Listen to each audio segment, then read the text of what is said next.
គេម្នាក់បានហើយមិនចង់បានអ្វីច្រើនទេសូមត្រឹមឲ្យចេះស្ដាប់បងអូនធំហើយមិនមែនជាក្មេងនៅពីមុនទេអូនធ្វើអ្វីៗត្រូវចេះគិតផងដឹងទេ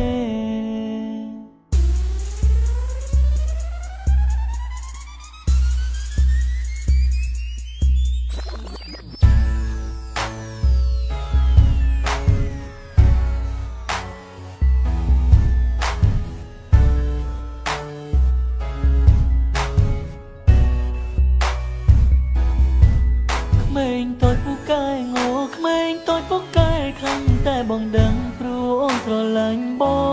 ងក៏ស្រឡាញ់អូនហើយស្រឡាញ់រាប់លានដ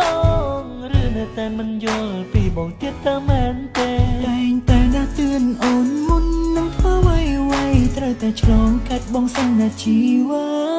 តបងមិនមែនជាមង្តាតែបងគឺជាសង្សារតែល្អព្រោះចង់ឲ្យអូនដើរផ្លូវត្រូវ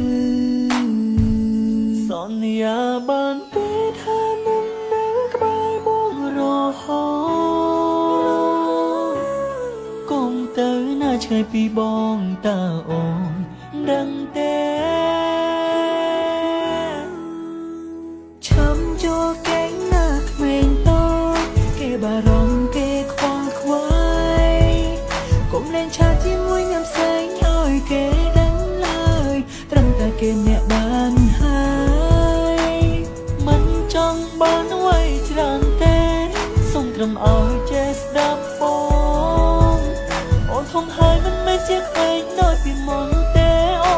នធ្វើអ្វីៗត្រូវចេះគិតផងដឹងទេគេបារម្ភគេខ្វល់ខ្វាយ